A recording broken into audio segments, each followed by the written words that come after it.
Saudara, ada sejumlah dugaan terkait penyebab jatuhnya pesawat Sriwijaya Air SJ182. Apa yang perlu didalami dari penyidikan penyebab jatuhnya pesawat ini dan bagaimana karakter pesawat Boeing 737-500 ini? Kita sudah bergabung dengan pengamat penerbangan Gary Suyatman. Selamat sore, Mas Gary. Selamat sore. Mas Gary, kalau kita melihat dari data penerbangan yang kita bisa mengakses melalui Flight Radar 24 adalah pesawat Sriwijaya SJ182 ini jatuh 4 menit saja setelah lepas landas atau take off. Kalau melihat dari rentang waktu yang sangat singkat ini hanya 4 menit, apa dugaan Anda? Masih banyak ya, ini kita masih dalam 26 jam pertama dari kecelakaan terjadi. Jadi informasi yang paling komplit yang bisa kita ambil itu memang dari situs tracking seperti Para24. Pesawat sempat terbang sampai ketinggian hampir 11.000 kaki, lalu tiba-tiba menurun dengan cukup cepat. Dan akhirnya menjadi kecelakaan ini. Kita harus ingat bahwa setiap penerbangan itu, 80% dari semua kecelakaan penerbangan itu terjadi di 10 menit pertama penerbangan dan 6 menit terakhir. Ini adalah namanya fase kritis.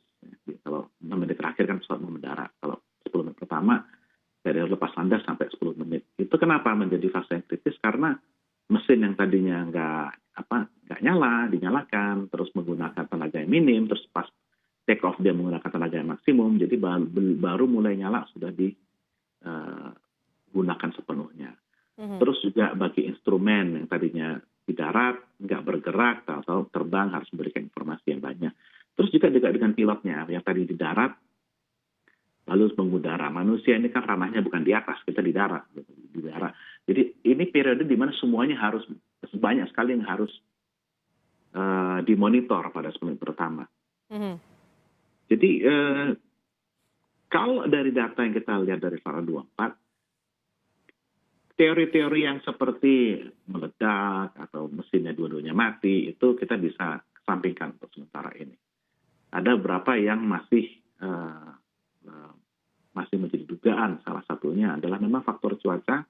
Apakah itu cuaca sebagai penyebab atau tidak, kita belum tahu. Kalau cuaca bisa saja, bukan pesawatnya ditiup angin ke bawah, bukan, tapi dibikin karena angin yang membuat kehilangan kendali. Tapi bisa juga terjadi disorientasi dari awak pesawat, itu juga memungkinkan. Tapi kembali lagi ini bukan menyimpulkan, tapi ini hanya kemungkinan-kemungkinan yang bisa kita ambil dari data yang ada. Tapi dengan perkembangan nanti mungkin ada data baru yang malah bisa mengubah semuanya.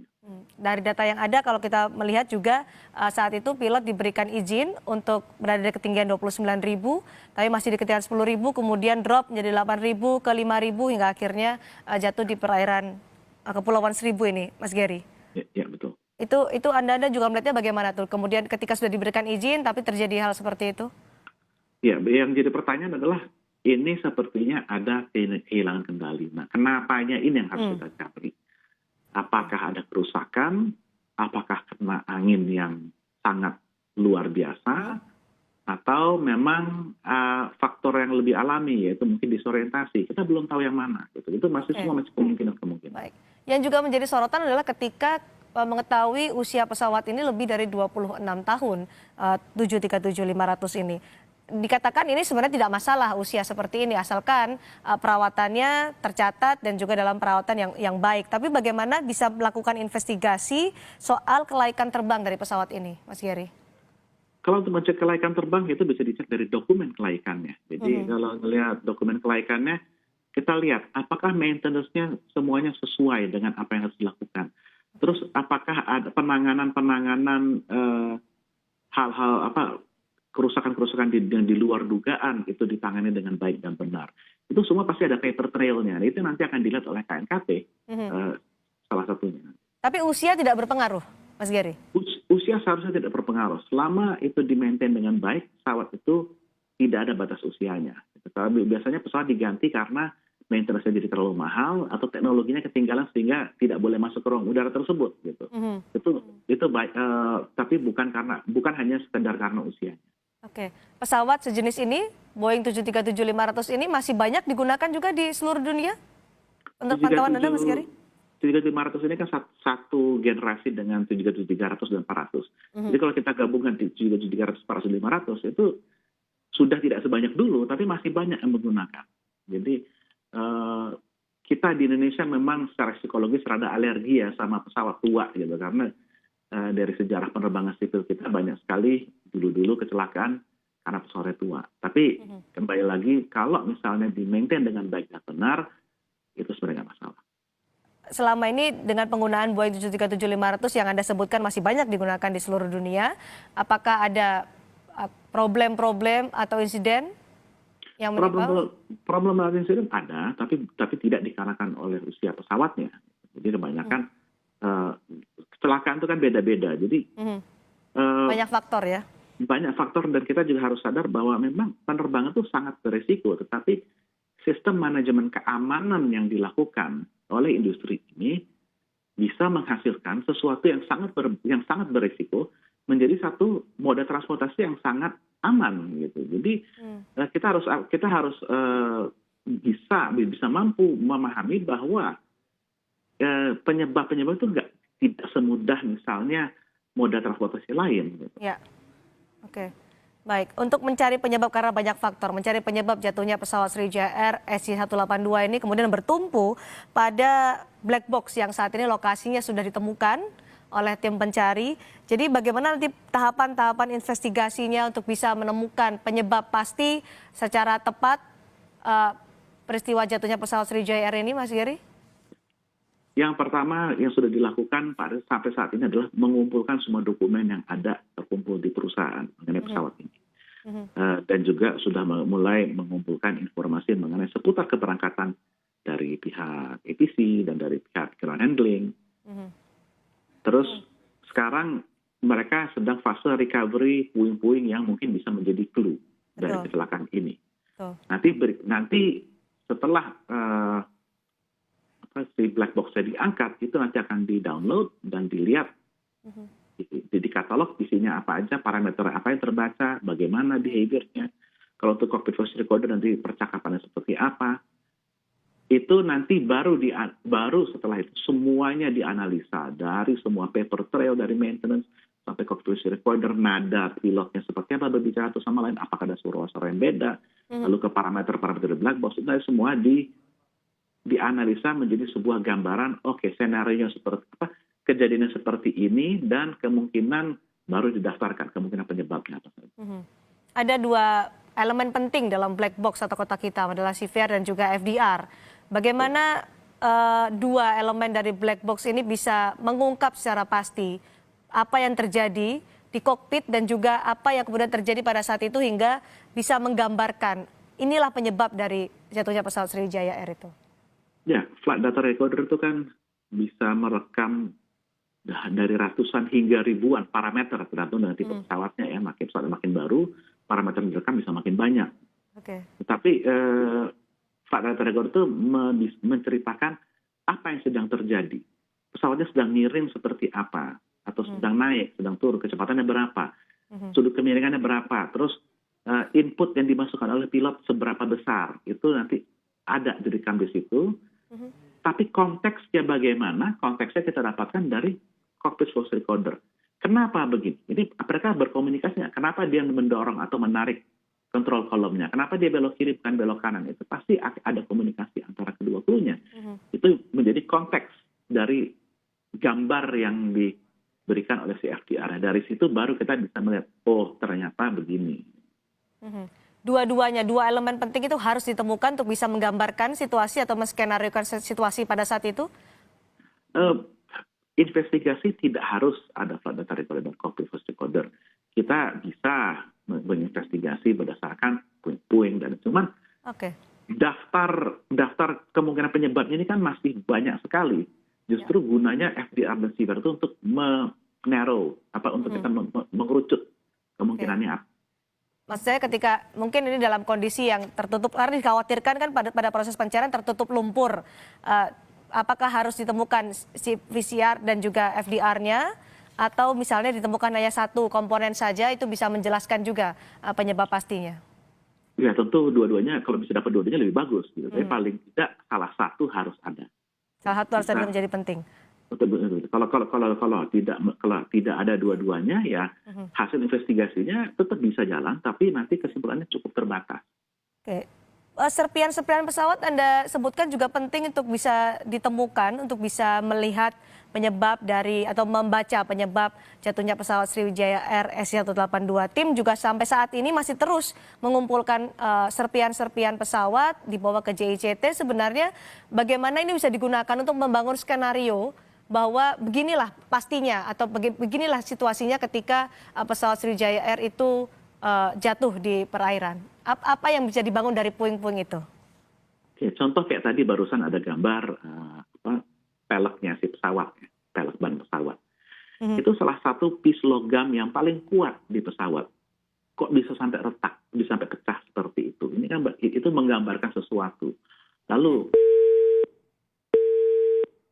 baik, rupanya komunikasi kami dengan Gary Suyatman terganggu, saudara. Kami akan mencoba untuk memperbaiki koneksi kami dengan pengamat penerbangan Gary Suyatman. Tetaplah bersama kami di Breaking News Kompas TV karena informasi terkini dari pencarian black box dan juga serpihan pesawat Sriwijaya Air serta korban pesawat Sriwijaya Air SJ182 di perairan Kepulauan Seribu akan kami lanjutkan selepas jeda. Saya masih bersama dengan Mas Gary Suyatman, pengamat penerbangan. Dari puing-puing ini, Mas Gary menyambung pertanyaan saya sebelum tadi kita terputus komunikasinya. Puing-puing yang terus dikumpulkan oleh tim pencari dari lokasi jatuhnya pesawat Sriwijaya Air ini akan seperti apa pengaruhnya pada proses investigasi nanti oleh KNKT? ya ini kita kan belum ambil black box-nya ya, mudah-mudahan bisa besok kita ambil. Tapi puing-puing akan selalu diambil untuk dianalisa just in case kita melihat ternyata black box-nya datanya mungkin tidak bisa di-download. Jadi kita harus melihat karena dari puing-puing itu kan kelihatan gitu. Itu kalau puing-puingnya semuanya hanya kecil, berarti itu pas jatuh ke air kecepatannya berapa, kalau bisa besar itu berapa. Kayak tadi yang kita lihat ada peleknya ban pesawat itu sampai rusak, itu bisa menggambarkan energi energi transfer yang terjadi pada saat dia impact dengan air. Jadi itu akan menggambarkan sebuah cerita dengan sendirinya dan itu bisa digunakan juga untuk melihat ini nyambung nggak dengan data dari flight data recorder. Karena flight data recorder juga tergantung dengan sensor yang memberikan informasi kepadanya. Nah, kalau misalnya sensornya rusak, dia akan mendapatkan informasi yang salah juga. Jadi semua itu dikumpulkan untuk menghasilkan sebuah gambar yang komplit dan menyeluruh yang komplit dan bisa saling mengecek satu sama lain gitu. Secara komprehensif ya, karena itulah tidak hanya mencari black box, kemudian juga korban, tapi serpian-serpian terus dikumpulkan.